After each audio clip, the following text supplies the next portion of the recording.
ഭിന്ന അഭിപ്രായങ്ങൾ കൊണ്ട് ഈ രാജ്യത്തെ നശിപ്പിക്കുന്ന പ്രവണതയിലേക്ക് രാഷ്ട്രീയ പ്രവർത്തകർ പോകരുത് എന്നാണ് നമുക്ക് അവരോട് പറയാനുള്ളത്. സല്ലല്ലാഹു അലൈഹി വസല്ലം തങ്ങളുടെ ഏറ്റവും ലളിതമായ ജീവിതവും സൽസഫ ലംഫളൂ മിൻ ഹൗലിക, ജനങ്ങളൊക്കെ വിട്ടുപോകുമായിരുന്നു എന്നാണ് ഖുർആൻ പഠിപ്പിക്കുന്നത്.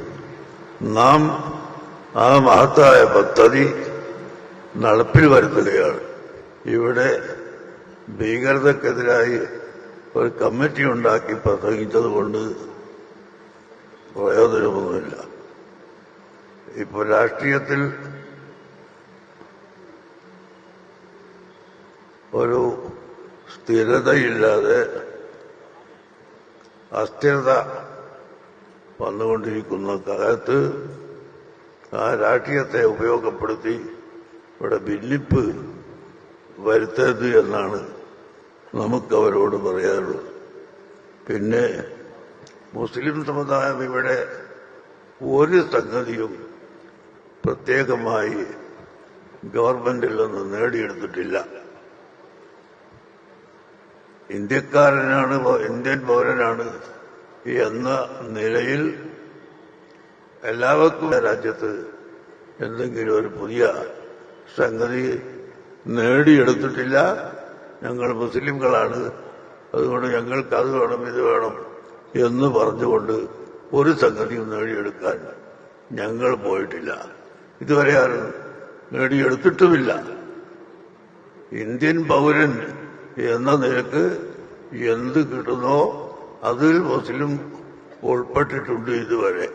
ഇനിയും അങ്ങനെ ഇന്ത്യ രാജ്യത്ത് താമസിക്കുന്ന മുസ്ലിമിനെ ഇന്ത്യക്കാരനായി കണക്കാക്കണം എന്ന് മാത്രമേ നമുക്ക് പറയാനുള്ളൂ.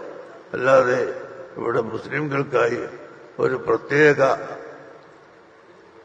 മാർഗം കണ്ടുപിടിച്ച് മുസ്ലിംകൾക്ക് പ്രത്യേകം ഒരു നേട്ടം ഉണ്ടാക്കിക്കൊടുക്കണമെന്ന് ഒരിക്കലും നമ്മുടെ മുൻഗാമികൾ ഗവൺമെന്റിനോട് പറഞ്ഞിട്ടില്ല, ഇപ്പോഴും പറയുന്നില്ല, നമ്മൾ ആരും ഒരിക്കലും പറയുന്നില്ല. നമ്മൾ ഇന്ത്യക്കാരാണ്, അത് സമ്മതിച്ചേ പറ്റൂ. ഇന്ത്യക്കാരല്ല എന്ന് പറഞ്ഞ് മുസ്ലിംകളെ തട്ടിവിടാൻ സാധിക്കുകയില്ല. കാരണം പാകിസ്ഥാനെ വെട്ടിമുറിച്ചത് നമ്മളല്ല, അത് മുറിച്ചവരതിന് ഉത്തരവാദികളാവും. ഏതായാലും അവരുടെ വഴിക്ക് പോയി. നമ്മൾ ഇന്ത്യയിലുള്ള ജനങ്ങൾ ഇന്ത്യ രാജ്യത്ത് താമസിക്കുന്നു. അത് ഏത് ഭാഷ സംസാരിച്ചാലും ഏത് വേഷം കെട്ടിയാലും ഇന്ത്യക്കാരൻ ഇന്ത്യയിൽ തന്നെയാണ് ജീവിക്കേണ്ടത്. ഈ ലോകത്ത് തന്നെ ആദ്യമായി തൗഹീദിന്റെ ശബ്ദം കേട്ടത് അവിഭക്ത ഇന്ത്യയിലാണ് എന്ന് എല്ലാവർക്കും അറിയാമല്ലോ.